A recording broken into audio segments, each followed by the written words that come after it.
புதுச்சேரி ஆளும் அரசு மீது அஇஅதிமுக மாநில கழக துணை செயலாளர், மாநில கழக தேர்தல் பொறுப்பாளர், முன்னாள் எம்எல்ஏ வையாபுரி மணிகண்டன் பரபரப்பு குற்றம் சாட்டியுள்ளார். புதுச்சேரி ஆளும் மாண்புமிகு முதலமைச்சர் கடந்த 2021ஆம் ஆண்டு சட்டசபையில் பட்ஜெட் உரைக்கு நன்றி தெரிவிக்கும் தீர்மானத்திற்கு பதிலளித்து பேசினார்.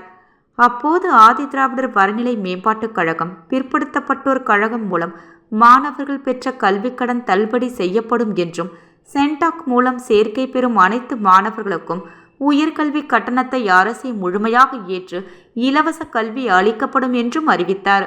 மேன்மை பொருந்திய சட்டசபையில் சபாநாயகர் முன்னிலையில் ஆளுங்கட்சி, எதிர்க்கட்சி எம்எல்ஏக்களின் முன்பு முதலமைச்சர் சட்டசபையில் ஒரு அறிவிப்பு வெளியிடுவது பொழுதுபோக்கான விஷயமல்ல. சட்டசபையில் முதலமைச்சர் அறிவித்த அறிவிப்பால் கல்வி கடன் பெற்று படித்த பல இளைஞர்கள் நிம்மதி அடைந்திருந்தனர். புதுச்சேரியில் கடன் பெற்று படித்து முடிந்திருந்தாலும் வேலைவாய்ப்பை அரசு உருவாக்கவில்லை. இதனால் சொற்ப சம்பளத்தில் வெளி மாநிலங்களில் கொத்தடிமைகளாக புதுச்சேரி மாநில இளைஞர்கள் பணியாற்றி வருகின்றனர். கொரோனா காலத்தில் பல்வேறு சிரமங்களுக்கு இடையே கடன் பெற்று படித்த மாணவர்களுக்கு முதலமைச்சரின் அறிவிப்பு நெஞ்சில் பாலை வார்ப்பது போல் இருந்தது. ஆனால் வழக்கம் போல முதலமைச்சர் வெற்று வாய்ஜாவால் வார்த்தைகளைத்தான் உறுதிமொழிகளாக அளித்துள்ளார் என்பது இப்போது வெட்ட வெளிச்சமாகியுள்ளது. முதலமைச்சர் அறிவித்து 3 ஆண்டுகளை கடந்தும் மாணவர்களின் கல்விக்கடன் தள்ளுபடி செய்யப்படவில்லை. சென்டாக் மூலம் தேர்வு செய்யப்பட்ட உயர்கல்வி படிக்கும் மாணவர்களுக்கு அரசு அறிவித்தபடி கல்வி உதவித்தொகையும் அளிக்கப்படவில்லை. இந்நிலையில் கல்விக்காக பெற்ற கடனை உடனடியாக வட்டியுடன் செலுத்த வேண்டும் என அரசின் கழகங்கள் சார்பில் மாணவர்களுக்கு நோட்டீஸ் அனுப்பப்பட்டு வருகிறது.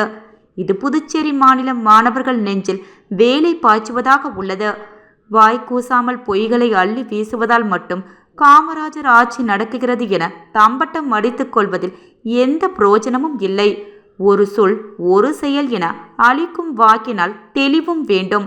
முதலமைச்சர் சட்டசபையில் அறிவித்தபடி ஆதி திராவிடர் மேம்பாட்டுக் கழகம், பிற்படுத்தப்பட்ட கழகம் மூலம் மாணவர்கள் பெற்ற கல்வி கடனை உடனடியாக ரத்து செய்து அறிவிப்பு வெளியிட வேண்டும்.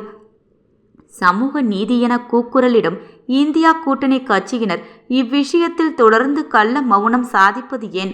முதலமைச்சருடன் உள்ள கள்ள உறவை காப்பாற்றிக் கொள்ள இந்தியா கூட்டணி கட்சியினர் புதுச்சேரி மாணவர்களையும் பெற்றோர்களையும் வஞ்சிக்கிறார்களா?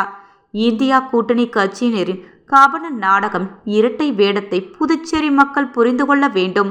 மேன்மை பொருந்திய சட்டசபையில் போலி அறிவிப்புகளை வெளியிட்டு புதுச்சேரி மாநில மாணவர்களையும் பெற்றோர்களையும் மக்களையும் ஏமாற்றி வரும் மாண்புமிகு முதலமைச்சர் மீது இந்திய அரசியலமைப்பு சட்டம் 420 கீழ் மோசடி வழக்கு பதிவு செய்ய வேண்டும் என புதுச்சேரி மாநில அதிமுக சார்பில் வலியுறுத்தி கேட்டுக்கொள்கிறோம் என அறிக்கையில் அவர் தெரிவித்துள்ளார்.